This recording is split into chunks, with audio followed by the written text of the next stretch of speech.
The sun was setting, painting the New York skyline in shades of fading gold. Julia had been glued to her mobile phone for the past hour, calling Edward over and over again. 15, 16 times, maybe more. But Edward wasn't answering.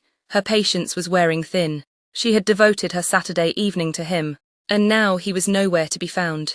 If Edward didn't show up tonight, Julia knew exactly how the night would end, alone in her apartment, flipping through TV channels or scrolling mindlessly on YouTube. Something she absolutely hated.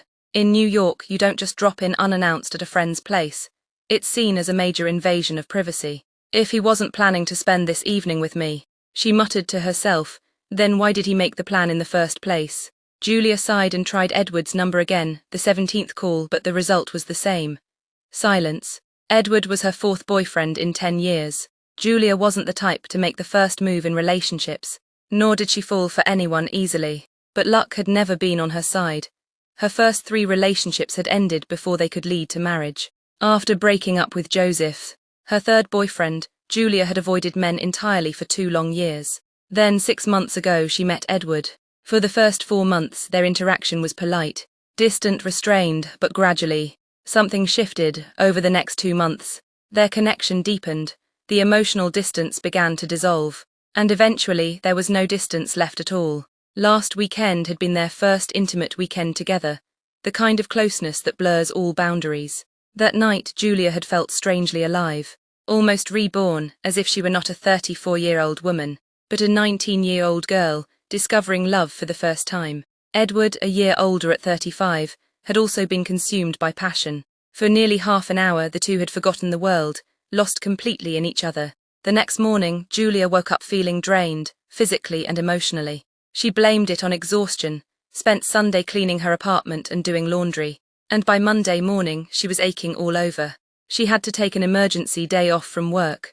All week she counted down the days until Saturday, their next night together. But now, as the evening slipped away and Edward remained silent, it felt as though the magic had shattered. After a full hour of unanswered calls, Julia finally gave up. She threw her phone on the couch, collapsed onto her bed, and lay there staring blankly at the ceiling. Half an hour passed, then suddenly her phone rang. Edward. Julia jumped to grab it. His voice came through, calm but apologetic. He said he was sorry for not answering earlier and then dropped the bombshell. He wouldn't be able to meet tonight. He explained that Sarah, a colleague from his office, had fallen ill, severe food poisoning, vomiting, and dangerously low blood pressure.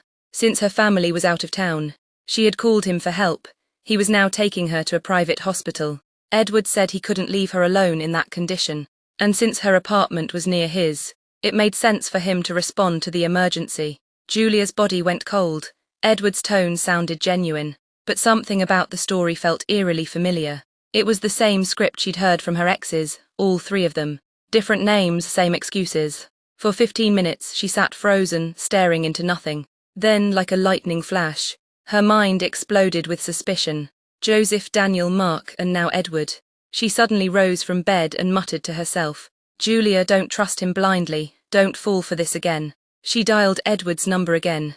This time he picked up after 4 rings. "Hi Edward," she said sweetly. "Which hospital are you at? You can't handle Sarah alone in that condition.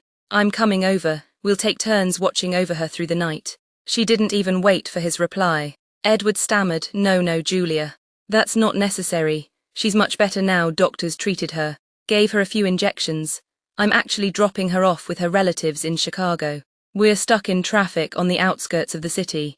It's crazy tonight. I'll see you Monday at work. Good night." And the call ended. Julia's heart sank, his calmness, his excuses, they confirmed her worst fear. She lay back on her bed, her mind spinning. Could it be happening again? Her 4th relationship heading toward the same tragic pattern. The silence of the room grew unbearable. She switched on the TV, then turned it off again. Her thoughts were too loud. Finally, she decided she couldn't stay inside. The walls were closing in. She changed clothes, locked her apartment, and went out for window shopping, her old remedy against heartbreak. The noise, the lights, the people, they distracted her just enough to breathe.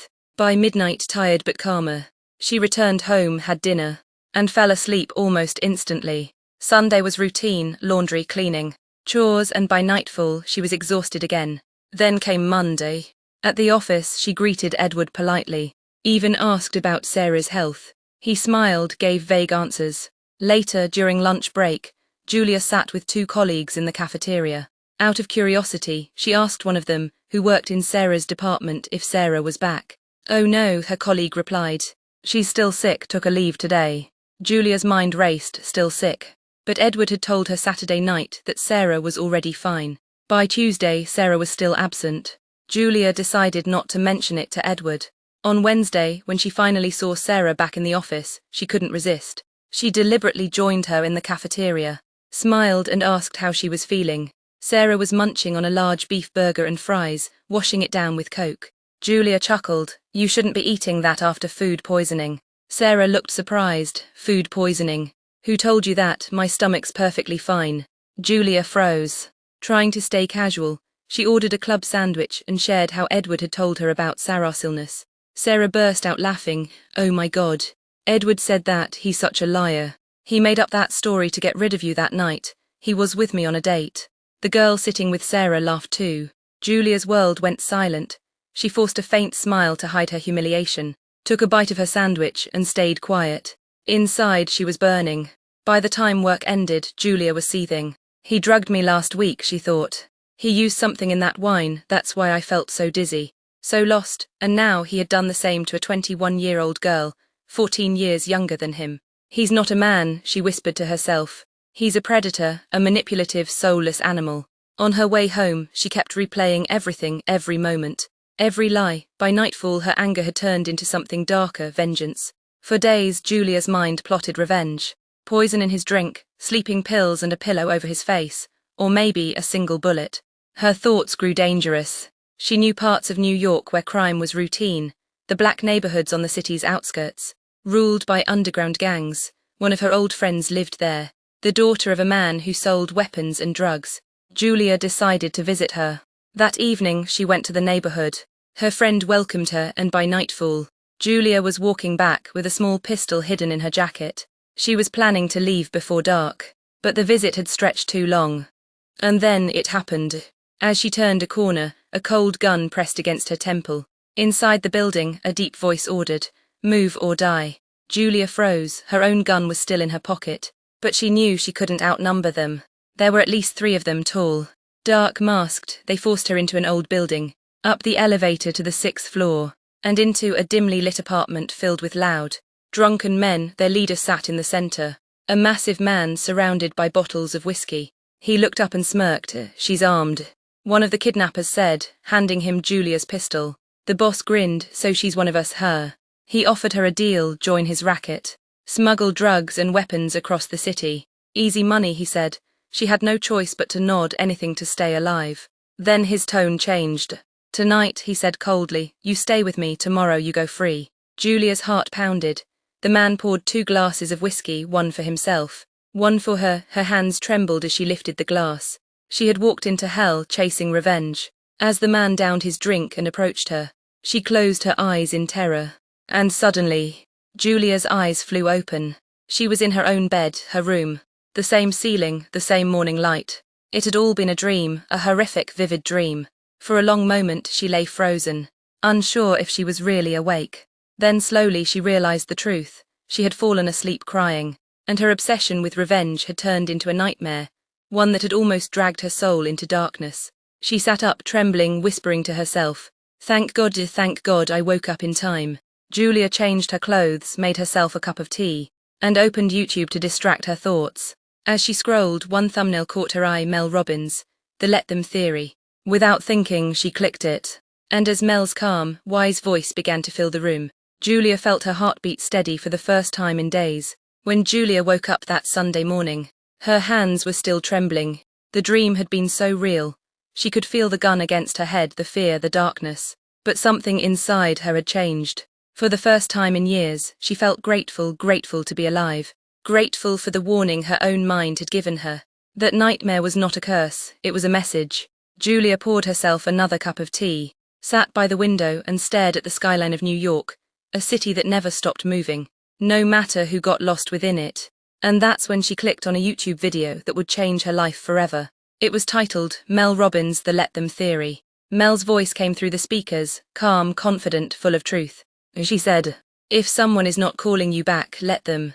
If they're choosing someone else, let them. If they're showing you who they are, let them. Because the moment you stop chasing people who don't value you, you start attracting people who do.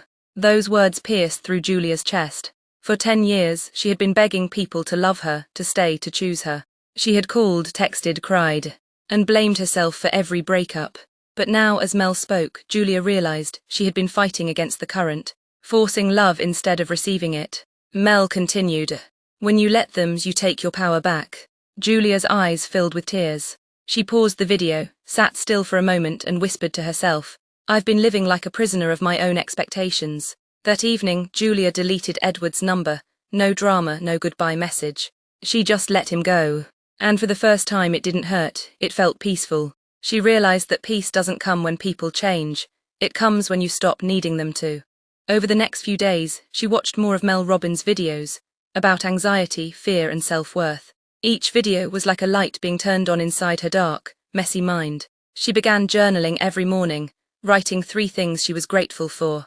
She started walking in Central Park before work, breathing deeply, noticing small details, the wind, the sunlight, the smell of coffee in the air. Slowly her heart softened. The pain didn't vanish overnight, but it no longer ruled her life. Julia started feeling like herself again, or maybe, for the first time, she was meeting her true self. One night, as she looked at her reflection in the mirror, she smiled and said, You're not broken, Julia, you were just waiting to wake up. And that's what let them theory had done. It woke her up. She stopped waiting for closure from others. She gave closure to herself. She stopped chasing love, she became love.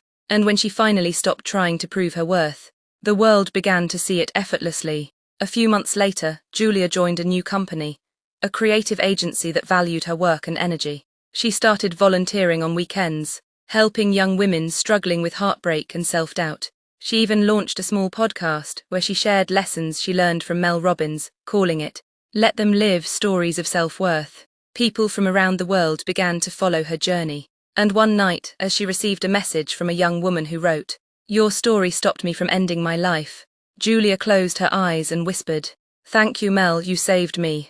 And through me you saved others. Dear listener, maybe you are Julia today. Maybe someone ignored your calls. Maybe someone lied, cheated, or made you question your worth. But hear this, you don't need revenge. And you don't need their apology. You need peace. And peace begins when you let them go. Let them misunderstand you. Let them judge you. Let them walk away. Because once you stop chasing what's not meant for you, life will bring you something or someone that finally is. And that's not magic. That's healing. If Julia's story touched your heart, remember, every broken story can become someone's inspiration. Subscribe to Mel Robbins Fan Club, where real stories meet real transformation. Like this video if you believe in the power of letting go. Comment below, what's one thing you're finally ready to let go of today? Because your healing journey starts right here, right now. Let them be who they are. And you've become who you were meant to be.